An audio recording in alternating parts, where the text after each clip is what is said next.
Info Cité, les titres. Lundi 4 novembre 2024, premier jour de la semaine, aussi jour de la rentrée des classes 2024-2025. Nos différents reporters déployés sur le terrain nous feront revivre l'atmosphère qui règne autour de cette rentrée scolaire. Dans ce journal, nous vous proposons un focus sur un joyau architectural culturel. Il s'agit du Palais de la Culture Amadou Hampâté-Bâ, construit depuis des décennies. Le Palais de la Culture incarne l'identité de nos us et coutumes, nous dit notre reporter Cheikh Amadou Diarra. Nous ferons également le tour de l'actualité hors du pays avec Khadija Traoré. À la présentation, Yara Damele, mesdames, messieurs, bonjour et bienvenue aux informations. Et cette nouvelle à l'entame du journal, le Conseil national de transition pour la session d'octobre a adopté la ratification de la Confédération des États du Sahel et plusieurs autres importants projets de loi, notamment le Code pénal et le Code de procédure pénale.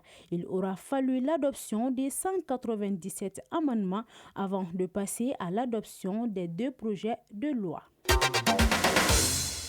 Je le disais, la rentrée scolaire 2024-2025 a débuté aujourd'hui, 4 novembre 2024, sur l'ensemble du territoire malien. Les élèves, parents d'élèves et enseignants ont déjà pris les dispositions nécessaires pour que cette nouvelle reprise se déroule bien.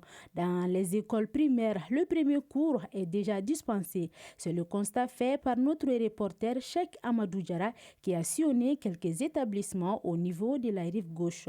Suivant son reportage. Nous sommes à l'école primaire Ario Touré à Lafiabougou en commune 4 de Bamako. Ici, les élèves ont massivement répondu présents en ces jours de rentrée des classes. Dès notre arrivée dans la cour, aux environs de 7h15, nous tombons sur le directeur de l'école Issa Sogoba, habillé en basin bleu. Il inspectait les classes pour s'assurer du bon démarrage des cours. Nouvelle reprise, je la vois un peu difficile pour les parents, mais heureusement les enfants sont sortis massivement et vraiment la rentrée se passe très bien. Les enseignants sont tous sur place. 7h55, la sonnerie de la cloche retentit dans tout l'établissement, signe que chacun doit regagner sa classe. Justement, nous avons fait un tour dans une des classes. L'effectif est au complet. Ils sont 31 élèves. Quelle est la date d'aujourd'hui avant de commencer la leçon du jour, n'est-ce pas? Qui est basée sur l'entrepreneuriat. L'enseignant Mahamadi Sissoko explique la première leçon modèle de l'année aux élèves. D'abord l'entreprise. Dans l'entrepreneuriat, on a l'entreprise, ok? Donc l'entreprise signifie une structure ou entité qui produit, commercialise, n'est-ce pas, un bien ou un service. Ramatoulaye Diakité, élève en 5e année. Cette nouvelle rentrée, je la trouve très très bien. Puis j'ai compris quelque chose sur mathématiques et géographie. Dans la cour, un calme apparent règne, mais nous apercevons certains élèves retardataires accompagnés de leurs parents à la recherche de leur classe. Des professeurs sont en discussion en face de la direction en attente sûrement des dernières directives du chef des lieux. Nous attendons la récréation à l'ombre d'un des arbres de l'établissement bien taillé. Et vers 10h, les revoilà les élèves dans la cour. Beaucoup se précipitent sur les vendeurs ambulants qui offrent des buffets appétissants. Chacun se grouille pour faire ses petits besoins avant de regagner sa classe. Je mange du djouka. Si je termine de manger, je joue avec mon ami. La rentrée scolaire 2024-2025 est officiellement dans les écoles du Mali. Ici, à l'école primaire Ario Touré de Lafiabougou, elle a été un moment de retrouvailles bien joyeux, même si certains élèves sont encore dépaysés. Bonne rentrée scolaire 2024-2025. Oui, Cheikh, bonne année scolaire à tous. L'avenir d'une nation passe par l'éducation de ses enfants, a-t-on coutume de dire, car une éducation reçue permet à l'enfant de développer sa personnalité et son identité, ainsi que ses capacités physiques et intellectuelles pour le développement de la société. C'est pourquoi les parents ont le devoir d'élever leurs enfants de manière responsable et de ne pas négliger leur éducation. Mais aujourd'hui, l'éducation de nos enfants implique-t-elle les parents dans notre société, comme les enfants sont appuyés par leurs parents en matière d'éducation. C'est le grand dossier signé Kumba Boré.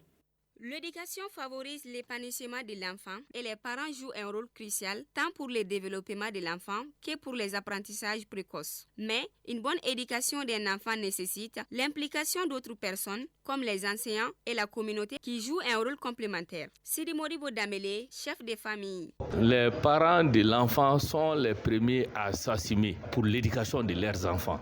Kemoko Diabaté, enseignant. Les milieux de socialisation de l'enfant, c'est à 3 temps. Donc, il y a d'abord la famille, le premier milieu de socialisation de l'enfant. Et à partir de 7 ans, c'est l'âge scolaire. L'enfant part à l'école. Et en allant à l'école, l'enfant traverse une rue. Donc, la rue aussi est une éducation à part entière. Il y a ces 3 parties-là qui interviennent dans l'éducation de l'enfant. L'enfant peut apprendre à fumer dans la rue alors qu'il ne voit personne en train de fumer, ni dans la famille, ni un enseignant à l'école. Donc, tous ces 3 côtés-là interviennent dans l'éducation de l'enfant.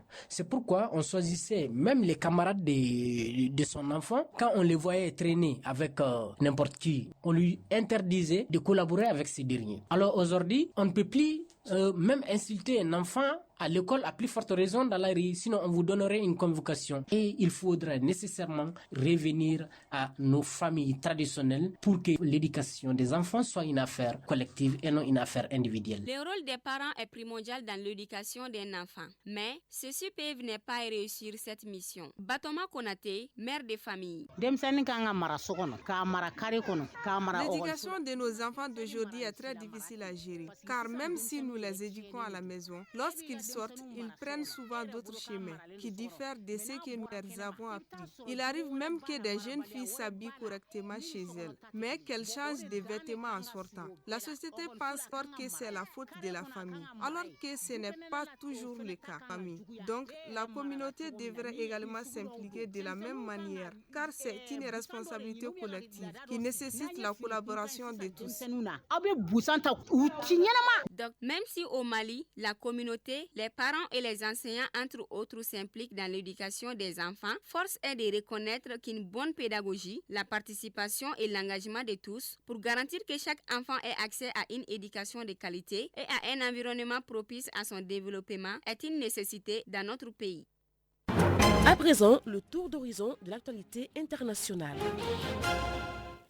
En direct avec moi dans ces studios, Khadija Traoré pour le tour de l'actualité hors de nos frontières. Khadija, bonjour. Bonjour Yara. Bien installé? Oui, ça va. Première escale à Guinée où le président de la transition, Mamadi Doumbouya, s'élève au rang de général d'armée. C'était à l'occasion du 66e anniversaire des forces guinéennes par un décret présidentiel rendu public vendredi dernier. Une quinzaine de membres de l'armée ont également été élevés au grade de général. Le même jour, un autre décret présidentiel décore le général d'armée Mamadi Doumbouya et de la médaille de la Croix de guerre et un troisième l'élève à la dignité de Grand Croix dans l'ordre national du Colassier, la plus haute distinction guinéenne. Nigeria, la polémique monte sur le sort d'enfants poursuivis pour trahison. Le gouverneur de l'État de Kano, Abba Youssouf, joint sa voix à toutes celles qui demandent la libération des mineurs incarcérés depuis août pour trahison suite au mouvement End Bad Governance. Depuis vendredi dernier, la polémique enfle à cause d'une vidéo virale montrant ces enfants au moment de leur comparution. Les corps et les visages porteraient des cicatrices de mauvais traitements. Les nombreuses réactions poussent le gouvernement fédéral à lancer des contre-feux. La ministre des Affaires féminines, Iman Suleiman Ibrahim, a rendu visite ce week-end à ces mineurs pour vérifier leurs conditions de détention. À Madagascar, pour terminer, un programme de conservation pour protéger la forêt des tapias de l'Itasie.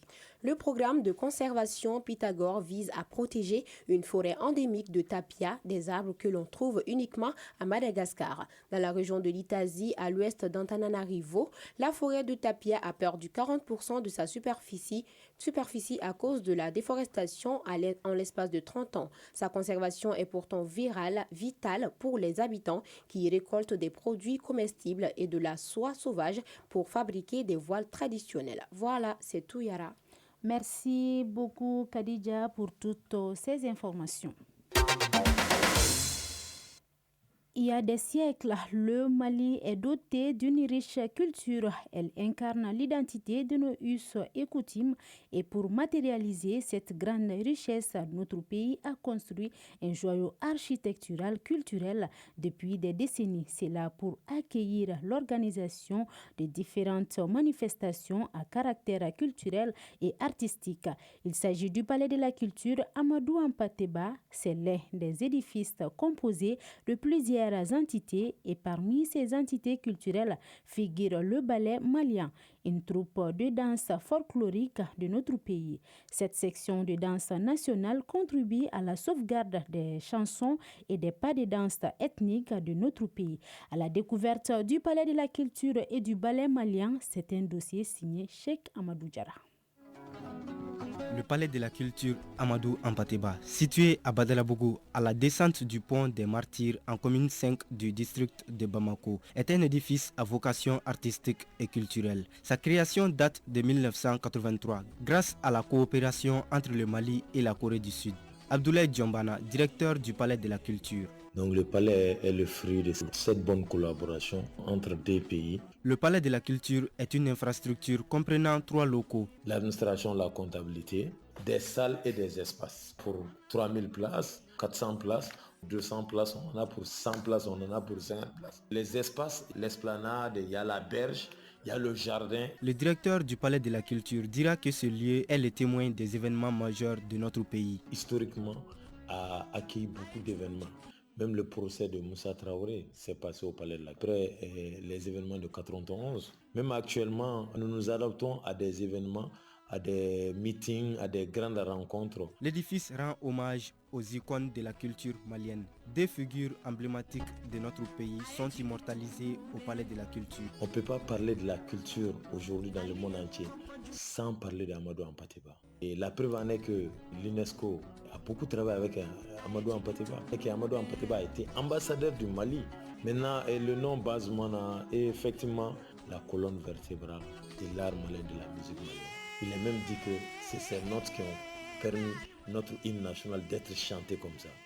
Et dans le temps Bazmouna, quand on attendait dans les radios, ça veut dire qu'il y a un grand événement au Mali.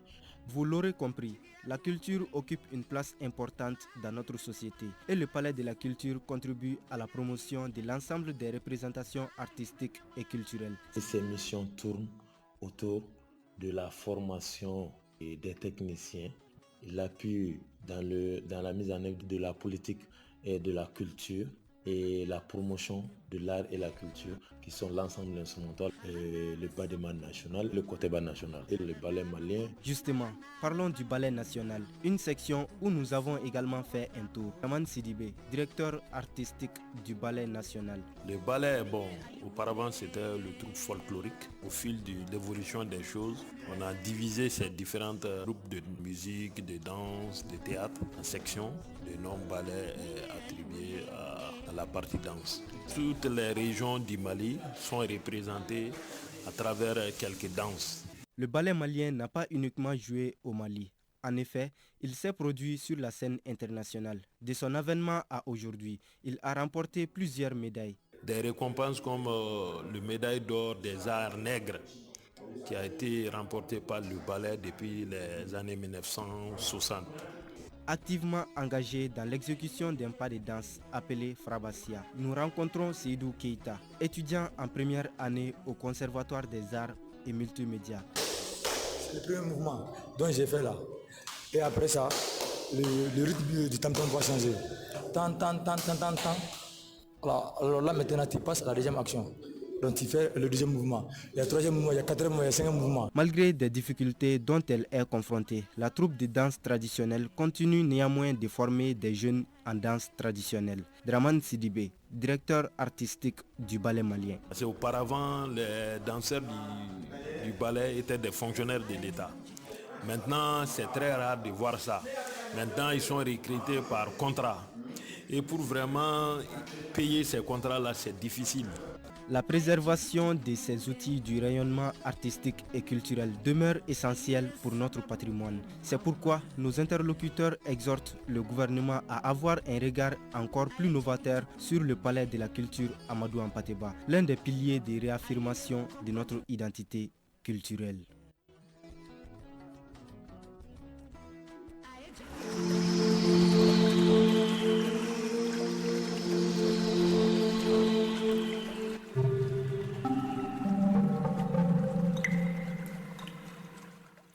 Actuellement, sur Bamako et environ, le thermomètre affiche 34 degrés Celsius et la maximale sera de 35 degrés Celsius. Quant au soleil, il se couchera à 18h05. Point final à ce journal qui vous a été présenté par Yara Damele. La réalisation a été assurée par Fatoumata Togola et Aminata Alice Guino. Mise en onde Penadao, mise en ligne Mohamed Koulibaly.